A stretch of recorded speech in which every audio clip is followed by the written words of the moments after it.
Well, new at 4, right now opioid addiction is impacting thousands right here in the Treasure Valley. And exposure to these drugs is happening at a very young age. So spotting the early opioid use, especially when it comes to sensitive groups like kids, it's vital because once addiction sets in, it's incredibly difficult to shake both mentally and physically. Kimberly Coloner from our sister station explains how we can prevent addiction from plaguing anyone else.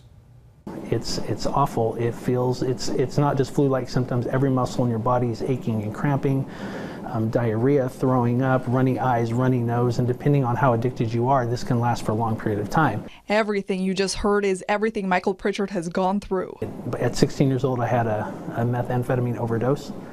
My mom took me to the hospital, and then at 17, I was in my first rehab for full-blown opioid detox.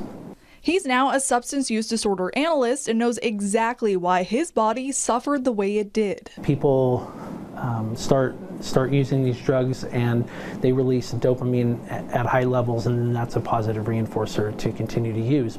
Dopamine is also in our bodies naturally. In fact, we make about 50 nanograms per deciliter of this stuff on a regular basis from simple things like, for example, working out.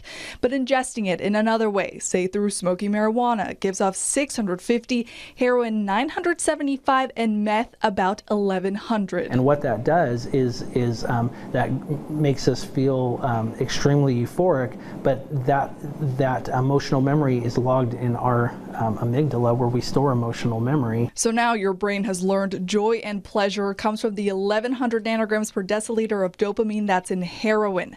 That's 22 times the amount your body is supposed to make, and when it can't supply it, addiction sets in. The brain is like, wow, that was a lot of dopamine. This must be incredibly important for my survival, so seek that again. Each year, Fresno County takes in about 8,600 people struggling with addiction, and how early on those thousands are exposed to opioids may shock you.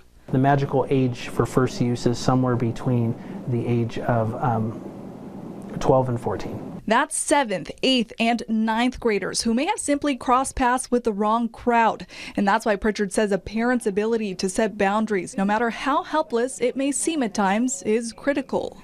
I don't think my mother really realized how much influence she actually had over me. Her opinion mattered to me, even though I was acting, rebellious and I was already using drugs and stuff like that. He says controlling a teen rebel that's just started abusing drugs is much easier than taking back a life that now revolves around the next high.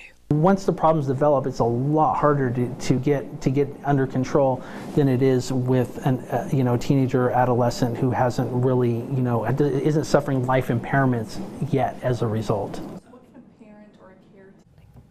CBS 2 is diving into the opioid epidemic and what can be done to stop it.